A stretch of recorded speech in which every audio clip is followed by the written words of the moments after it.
Korean beauty brands are gearing up for summer, and it's very evident with the upcoming makeup releases coming our way. I'm super excited to share with y'all about some of them. Some of them caught my attention, some of them, it's the same old kind of thing. And this episode will be a little bit shorter because I am batch filming a little bit for my upcoming Japan trip, which is happening in a couple of days' time by the time you're watching this. So super excited for that. And yeah, less yapping, let's get into it. Let's start off with Clio because girl, there's a bunch of new releases and I do have a soft spot for them. The makeup release that got my attention the most is actually their soft blending shadow stick. This is a new product type, eyeshadow stick, 10 different colors and 3 different finishes, textures according to Clio. There's a shimmer texture, matte texture, and glitter texture. Now the color story of this, it's very typical of a Korean beauty brand. I mean, it's 50 shades of pink, browns, beiges, corals. Kind of expected, very light in tone. I do like the product design of it in a sense where you have the shadow stick itself on one end, and then the other end of the product you have like a fingertip brush applicator built in, which, you know what?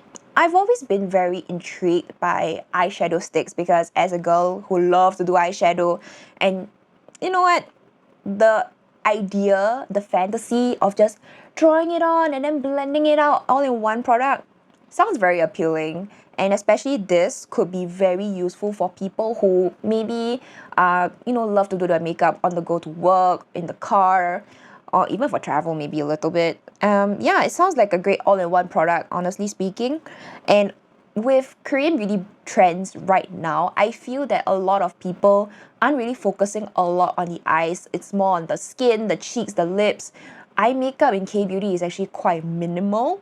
And it's getting lesser and lesser. I'm like, girl, I don't like how this is going, but that's like personal preference kind of thing, right? Like, girl, today I'm wearing like, I think 5 different eyeshadows, if I'm not wrong. But this is coming in May, 1st May. Yeah, so I think by the time this video goes live, it should be coming out in like a couple of days' time. I will put links to everything down below for you guys to go and check it out yourself.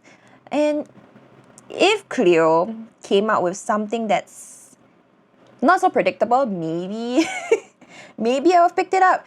And oh, my hands are a little bit itchy. I'm like, oh, I kind of want to get one of this. And you know what? I'm on a low buy. And let me just say, update, so far my low buy is going great.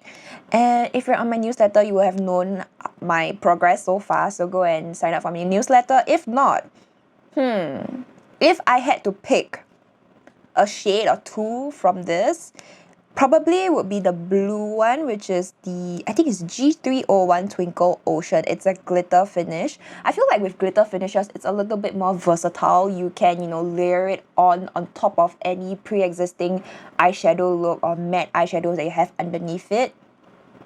It does look a little bit white though. Am I tripping? Because the packaging itself, it's blue.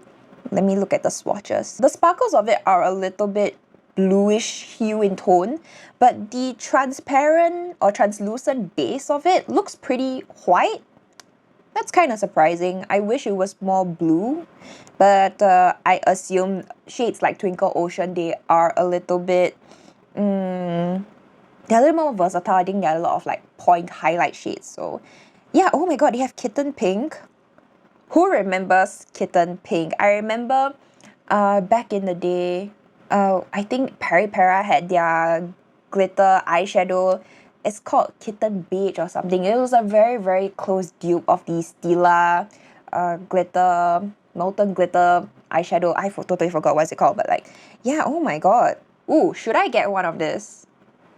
I definitely can get one just to try it out because that glitter shade looks, that looks pretty, right? Right, okay. Alright, maybe I'll consider, maybe. If I do happen to see in Japan, I'm not sure if this will reach Japan so soon while I'm there because this will release when I'm there. So I'm like, I think this will definitely reach Singapore shores eventually. Maybe in like 2 weeks to 1 month. Maybe around there, plus minus. Like 17,000 won. So that's like plus minus Singapore, $18-ish. Not too bad. I feel like I've always wanted to get an eyeshadow stick, especially the one from Laura Mercier. But Laura Mercier, it's like high up there in price. This one definitely comes at a more affordable price point, and you know what? I might try this out. Because I've always wanted an eyeshadow stick. On that note, they also released new shades of their Extreme Gel Presso pencil liners. There are 6 new colors. Petal Pink, number 7, Dreamy Mauve, number 8, Fairy Peach, number 9, 10, Glam Brown, 11, Midnight Ash, and 12, Flash Mocha. I'll be honest and say that personally, I don't like the Gel Presso line from Clio. I know a lot of people love that particular line, even like way back in the past. Personally, I don't get the hype for the Extreme Gel Pressos because of 2 main things. I mean, I do have one shade over here. This one is in grey brown, and this is how mine is looking like right now. One is that you can see from the product image itself, like the professionally taken image, it looks nice, pointy and sharp. But as you can see, this is rounded and it is not accurate at all. You have to do the whole trick of, oh my god, is this at an angle that I can kind of like draw the wing out a little bit, you know, that kind of thing. And there's no inbuilt sharpener. It's like a neither here nor there situation where it's a little bit too rounded out, a little bit too girthy, a little bit too thick, a little bit. So there's no inbuilt sharpener for this either, so that's another pain. And let alone the formula itself isn't that great. I feel that whenever I wear this, I always get raccoon eyes, so that's not fun. It's not very obvious, like maybe like the first 1-2 hours, you're like, okay, it looks still pretty decent. But especially I realized, like, because I like, you know, smile, all that kind of thing, I realized that this part of my eye, you know, it kind of smudges, it transfers. I do this, especially it transfers, and that's when the raccoon eyes kind of happen. So I feel like, I don't know, it's a lot of fan favorite Korean beauty products. I personally don't get the hype for it, so I wouldn't recommend getting this at all, truly. Maybe if you want to get like the shimmer colors, the one to draw like maybe your egg or maybe to have it like on top of your eyelids over there, maybe that will work. I think that should be fine. But if it's the, you know, traditional like eyeliners, I wouldn't recommend this, because I imagine like the glitter shades itself, they are not gonna touch any other parts of your eye, or at least you're not trying to like rub your eye whatsoever, then maybe the transfer won't be so obvious. But if not, yeah, I think this is a hard no for me. It's an easy pass. Clio's also coming out with a new lip series, and there are 2 different finishes. One is a blurring lip tint, and then you have a traditional lip gloss. And for both of these categories respectively, you will get 6 different colors. Honestly, I don't hate the idea of it. And I do like how the blurring tint actually looks like, because it does look like your typical Korean lip colors, but they are a little bit more muted, which is quite surprising. Usually the colors from Clio are pretty vibrant and bright and very saturated in color. This one is like the toned down version of it, and I kind of dig it. The colors are a little bit warmer in tone. I think the only ones that are maybe a little bit more cool tone, it is maybe like Cloudy Plum, which is a very beautiful color, and the rest are quite reddish in tone. So I'm like, oh, okay, are we getting back into like warm tones? Are K-beauty brands going to start, you know, steering more towards warm tones? Because I feel like we have been on the cool tone kick for the last like 2 years or so, 2.5, 3 years. So maybe it's time the gears are kind of shifting back into warm tones, for all I know. Do I like the idea of it? I think I still prefer cool tones personally, or at least neutral grays kind of thing. Occasional warm tones are fine, but I hope we don't go back into like the super duper red, warm orange era, because I'm not gonna have a fun time, personally. For the gloss shades itself, they are looking pretty typical. That's the vibrant, bright, saturated colors that I know that Clio usually does. Maybe Dewy Grape is a nice color, but I mean, come on, we have so many grape-ish shades. Like, do we need another one? Like, can't they do something that's a little bit more deeper in tone but grayish, muted.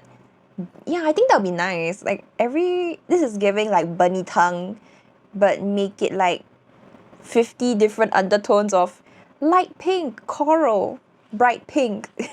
Maybe give like a winter color, like that's it. So yeah, I don't know. I mean, it's not something that I'm super duper intrigued by.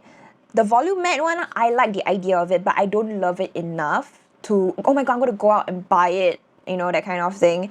If I do see this in stores, I'll definitely swatch it, feel it, see how different it is. Especially like if I think about it, tints like this, quite similar to maybe like the Raw Man Color Lip Matte. Also added new shades to their Essential Shadow Tap Trio eyeshadow. So it's the one in a little triangular shape. And there is number 4 Nude Fly and number 5 Peony Scent. I think I did speak about it in my earlier episodes of What's New in K-Beauty, my thoughts on it. And if I'm not wrong, this is not super like affordable kind of thing, even though like Clio is obviously like a mid-tier road shop brand. I think these were like about like 20 plus dollars, like low 20s.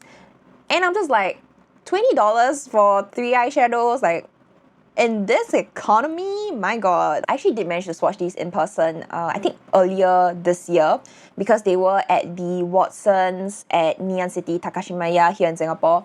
And when I felt them, right, I think one of you guys commented saying that it is made in Japan, like the shadows themselves. And I gotta agree, because if you have tried Can Make shadows, Vizzy, Cezanne, I don't know how to pronounce it. Yeah, those feel a little bit more satin, velvety, that kind of finish. Felt very similar on the skin. And the color pigmentation, the payoff is obviously like it's nothing like crazy pigmented. So this is really good for the girlies who just wanted like a little wash of eyeshadow, a little something to travel with. I think this is quite cute, honestly. But for 20,000 or $20 plus, right? Kind of expensive, not gonna lie. And I feel that the color story itself, because it's supposed to be like travel friendly, very easy to use, you just like put the 3 shadows and you have a defined eye. This is not something that I would pick because I like a little bit more options when I pick up an eyeshadow palette. So this is good for, I guess, the girls who are like the clean girl aesthetic. You want something a little bit, maybe you think eyeshadow is a little bit for your more, days where you want to put on a little bit more makeup, then I think this would be great. Color stories are not very inspiring to me. The model shots do look really nice. I think it looks super cute. Clio also added 2 new shades for their Essential Lip Cheek Tap. So they have 7 Apricot Breeze, 8 Bubbly Plum. And you know what? I think if I'm not wrong, when this first released, I expressed my interest saying that, oh, I'm so interested in this. I kind of want to, feel it, touch it for myself. I kind of want to get it. And luckily, I held it off and didn't pick it up because I did manage to feel this in person and swatch it also at that Takashimaya Ngee City in that same day. And this felt very waxy on the skin when I swatched it out. Waxy and thin. So this is something that maybe I could apply on the cheek, but not something that I would necessarily want to put on my lips because it feels and sounds very uncomfortable in my head. I wouldn't want like a waxy, thin layer sitting on my lips. And that's not something I would sign myself up for, and I'm glad I didn't, just impulse buy it online without actually feeling it in person. So that's why I feel like I always advocate for saying that if you can see a particular product in store, in person, go and feel it for yourself because you yourself know your own personal taste the best. Don't really care what other like people online are saying, oh my god, this is the best lip tint, this is the best cheek product, what not have you. If you yourself don't like the texture and how it feels on the skin, then it defeats the point of like just buying the product. And yeah, I'm just glad I didn't buy it. The 2 shades Apricot Breeze and Bubbly Plum, right? Cute colors. And I think we have shades like this from other brands as well. Maybe why do I keep saying Bubbly Plum. On the cheeks, that's a very cute color, but I feel like I have shades like this in other formulas and brands I already currently own. So yeah, this is not something that I'm super intrigued by. Maybe if I go back to town and I see it in person, maybe I'll swatch it for you guys. It's coming at 19,800 won, so it's about 2080 Singapore dollars. It's always like about $1 more expensive here in Singapore. Yeah, no, just no. If you guys have tried this out, please let me know what are your thoughts on it, because I would love to hear if this worked out for you. Maybe this will work out for someone who is like in a colder climate, right? I always feel that based off my what's it called, that raw man lip guide, which thank you guys so much for the love. I really appreciate it. My lips wanted to fall off, but I was reading the comments and you guys were saying like, yeah, thicker formulas like the Lasting Melting Balm. You guys were saying that if you live in a cold climate, you love that lip formula, which okay, I can kind of see why. Yeah, so that one is just no go for me. Lasting Melting Balm, no. So maybe something like this will be good for colder climates, because someone was saying like, oh my god, you like wrap yourself in Vaseline, which okay, then I think this will work. This will work, but hot, humid climates like this, I feel this might kind of transfer. I touched up my lip a little bit because I feel like I was losing a bit of color on the lips. Moving on, next brand. This is a brand that I don't think I've ever talked about on my channel, but ever since I recently tried out one of their cushion foundations, I really found myself getting more intrigued by the brand, and it's Jung Saem Mool Beauty. Now this is their Artist Cushion Blush. It comes in 9 different colors, easy layering texture, sheer water blush, and blooming halo effect. Ooh, okay. Apparently this contains 77 moisture essence. The more you knock, the more you feel alive and physical, a natural light finish. Okay, Instagram translation. And I have ever tried a cushion foundation, cushion blush before, and it's actually from a Thai beauty brand, and I really love how it looked like on the skin. But unfortunately with that one, I feel like the product kind of dried out really fast, so I think I only used it like maybe twice or thrice and it kind of dried out. So I hope that's not the case with this one from Jung Saem Mool. The colors themselves look really nice. I love how it looks like. So the warm tone ones, ooh, actually the, what is this? Layer Rose. Oh, okay. For the cool tone shades, you know which I'm intrigued by? The deepest color, the one that is the, what's it called? Plum Pearly. Ooh, the one that's on the top. And at the bottom, what's it called? Oud Mauve. Odd Mauve. The one at the bottom right hand corner. Those two colors look so good. I love that dusty greyish hue. Huh. That is nice. Oh my god. I wonder how much is this gonna be, because Jung Saem Mool is definitely a brand that is a little bit more higher end.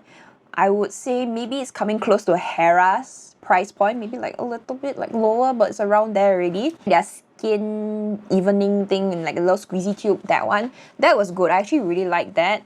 And then now with the cushion foundation, I'm like, wow, I see the hype why people really like Jung Saem Mool. It's a very underrated brand for sure.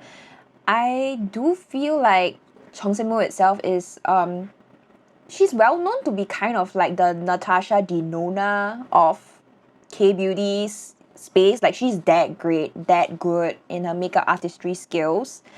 And yeah, I'm really intrigued by this water cushion blush, and should I get it? Should I get it? But how many more blushes do I really need? Oh. But I do love a cushion blush. I love the, you know, tap in and that watery finish. Granted, you also can get that same effect, you know, with probably maybe any other liquid blushes, and then maybe you layer a little bit of a clear highlighting balm on top of any liquid blush. I think you more or less will get the same effect. Ooh, but I am intrigued by this. I wonder how much is it? Is there any price point? Please tell me the price of this. I don't see any prices listed for this at the moment, so I'll wait and see when it comes out. I also don't see a release date either, so yeah, we'll just have to wait and see. Okay, this next one is not really a new release, but I just want to quickly point out because I find it a little bit fascinating coming from a K-beauty brand. The Blur Water Tints from 3CE. Now, 3CE recently started to, you know, post more pictures post about them a little bit more on their Instagram, and I find it very interesting because I do feel like the blur water tints have been around for quite some time. I actually do own one shade. I think it's called Sepia, and I mean, normally K-beauty brands don't really post about older lip products unless update in shade range or maybe new shades are coming out. That's how normally Korean brands would kind of, like advertise and things like that. So to see that they're actually posting about the blur water tints like after so many years, I'm like, oh, okay, that's quite interesting to see. I'm not sure if they're coming out with new shades. Maybe they're kind of sneak peeking it. Maybe, yeah, maybe, because I have not seen this colourpop casual or fair. Okay. I know Laydown has been around for quite some time also, so maybe they're just kind of promoting it a little bit more. Maybe they are doing an update in formula, maybe. There's no mention of it on a formula update on 3CE itself, but you know what?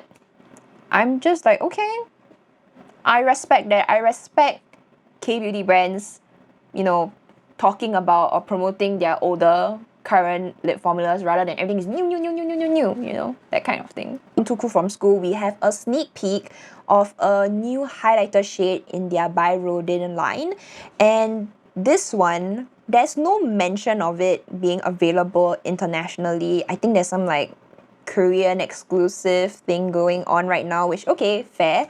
And looking at the swatches of it, that looks really, really pretty. It looks so wet and shiny. This is definitely more of that iridescent, glittery highlighter formula, which, honestly speaking, usually I'm not a big fan of like color highlighters, but recently I have been using this Suzanne highlighter that I have been loving. This one over here is in like N2, right?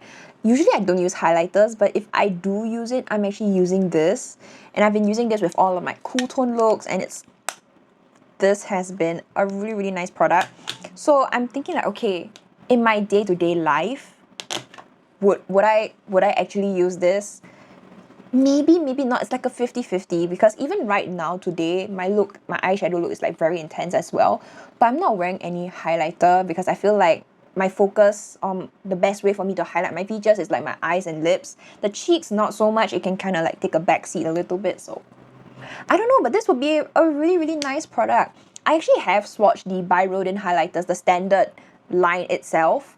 And I feel that the original, like the more toned down basic shades, right? Those are quite hard pressed. So when I kind of like swatch it on my finger, right? It feels more of like a powder highlight that is quite, hard pressed. So nothing really like comes out on the finger itself. So when it comes to matte highlighters, I feel that C Beauty brands do it better.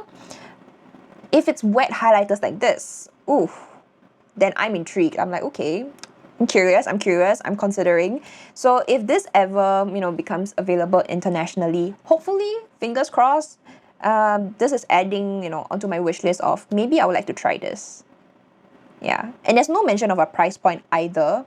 So unfortunate. If not, if it's like, what's Too Cool For School's price point? Maybe like 20,000-ish, probably. Then yeah, maybe, because in one pan itself, you do get 3 different shades. So the pink one and the blue one, they are more fun colors. And if you want a more like glittery but still not too colorful highlighter, I think you can use like the white beige shade.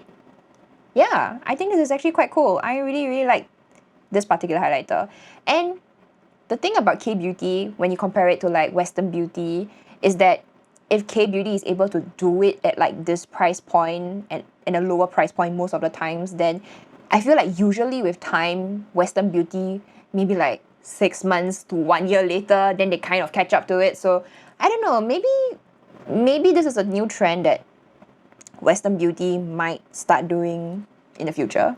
Is that we have Amuse. Now, they are not releasing a makeup product, but a fragrance item, and I'm so excited. This is their hair perfume mist. Comes in 3 different scents: lily musk, rose powder, and after shower. We talk about fragrances too much on my channel because usually I'm talking about makeup, but I do love to smell good. And one thing I do know about Korean fragrances is that they are usually very light, airy in scent, nothing too intense or very strong.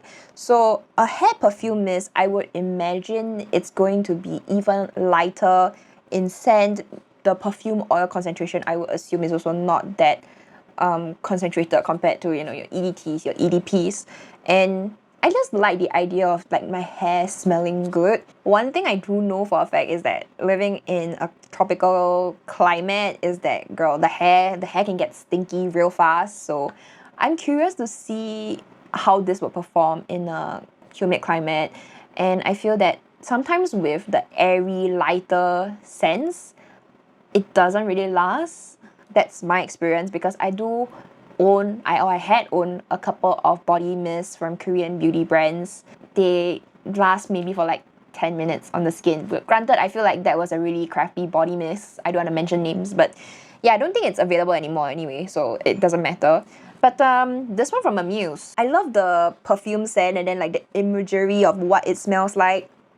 I love that concept. So for after shower, it is a clean and cozy soap scent with instant moisture and nourishment. Softly lingers on your hair like a gentle after shower breeze. You cannot not tell me that sounds so clean and like clean girl kind of vibes. Oh my gosh. Crap, I love it. And then for rose powder, it's a fragrance of a freshly bloomed rose. Pretty self-explanatory, so I do think that rose powder might be a little bit, I'll be a little bit wary because I'm kind of scared that I might smell like grandma rose because that's the imagery that I have in my head. But looking at the images of it, the imagery of it, it looks, maybe I could give it a shot, maybe. But this is definitely something that I wouldn't just blind buy. And for lily musk, they describe this as when your usual perfume feels a little too heavy, let your day bloom with a fresh and delicate scent like daisies under the sun. Oh, okay. I do like the scent of the notes of lily of the valley. That is a floral scent that I really enjoy. And you know what? I do like the scent of musk as well. So floral musk is something that, oh, okay, that's something very, very up my alley and sounds a little bit more interesting compared to the other 2 scents. I feel like the after shower scent, low-key giving Mason Margiela, lazy Sunday morning kind of thing, bubble bath kind of vibes. Rose powder is also a scent that I'm a bit low-key a bit skeptical, not gonna lie, because whenever I smell rose, I'm pretty picky about it, and rose scents usually, if not done right, can smell a little bit dated. I think if it's coming from a Korean beauty brand like Amuse, I think it shouldn't. So maybe this might smell a little bit more different, but the safest blind buy probably would be Lily Musk. I wonder how much this is. This is releasing on the 1st of May, available on Amuse official store, OLIVEYOUNG, and Kakao Gift. I guess Kakao Gift is only available in Korea. But OLIVEYOUNG, okay, May 1st, OLIVEYOUNG. Living in a hot tropical climate, I realized that when it comes to fragrances, usually the scents that do well are usually florals, fruity scents when done right, alright, and fresh marine kind of scents. I think those do pretty well. They wear better. Sometimes I feel with like the very sweet gourmand scents, it can feel a little bit suffocating or cloying. So I feel that, example, like the after shower scent from Amuse, right? Those type of fresh out of shower, clean soapy scent, those kind of last maybe max 1-2 hours here, and they just kind of disappear into nowhere because once you start sweating, everything just goes away. Or Lily Musk from Amuse, I feel this might perform really nicely here. I'm really curious. Ooh, they say there's a bit of cedar wood and amber. I love that woody note to fragrances as well. I feel that also helps to make perfume wear better in tropical, hot, humid climates. I personally love sandalwood. I know there's no sandalwood here, but you know what? you can always mix up your perfume, hair mist, your fragrances, your scent. And yeah, this is definitely something that sounds really, really up my alley. I'm gonna keep my eyes peeled for this hair mist from Amuse. Okay, pause, hold up. After showers, notes, they sound so good as well. The top note has lemon note. The base has musk, sandalwood, amber, and vanilla. I love vanilla, okay? Even though I said like the gourmand scents are like too intense and like heavy. This one? No, stop it. I do not want 2 hair perfume mists that I may or may not like. That is insane. Okay, so for rose powder, the top notes has lemon, apple, peach, and orange. There's muguet, lily, gardenia rose, and then base has musk and sandalwood. I'll be honest, I'm not the biggest fan of apple scents. I feel that whenever I smell apple scents, it just reminds me of Bath and Body Works Winter Candy Apple, which I do not like the scent of it. It smells very... I know this is gonna sound very snobbish, but it smells too amateur for me, so I don't like the scent of that. Every fragrance that I've come across with a peach note, be it in very like niche perfume brands or designer tier ones, yeah, peach is not a note that I am particularly fond of. So I think rose powder is a very like safe skip, but oh my god, the lily musk and after shower, I might get it. I don't know which one I'll get. Maybe I'll get lily musk, because lily musk sounds like a safer blind buy compared to after shower. I just don't know if after shower would perform better or lily musk, because for me personally, I think lily musk would perform better. So okay, wait, I'm gonna just add these to my wish list, keep a mental note on it, and we're gonna move on. And on that note, we have another Korean beauty brand releasing another hair mist. This is from the brand Afterblow, also a brand I have never talked about, but this is actually Dasique's sister brand, if I'm not wrong. This is their fragrance line of things. And they are releasing 3 scents: Rose Bouquet, second Sugar Floral, and third Love Potion. I wonder how this is gonna smell like. And Afterblow recently managed to reach Singapore shores very recently, maybe like, I don't know, maybe 2-3 weeks ago, and actually managed to smell it in person. And I would say their scent profile, again, very light, very airy. I think there's only like 1 scent that I found really intriguing to my nose. It's a little bit more complex. I'm quite surprised to see that Korean beauty brands are, you know, leaning more into hair mist. That's not a category of beauty I expected to kind of pick up with trends. So I'm like, oh, okay, interesting. This is also dropping on 1st May at OLIVEYOUNG. Oh, this is dangerous. No prices are mentioned at the moment, so I'm just looking at all the different like model shots, product images. Oh my god, there's also no top notes, middle notes, and base notes being published right now as I'm looking at it. So that's all the information I have. And yeah, let me know if you guys are interested in fragrances as well, because girl, I low-key want to yap about it, but I'm not sure if like anybody wants to hear me yap about it. And since we're talking about Afterblow, let's talk about the main brand itself, Dasique.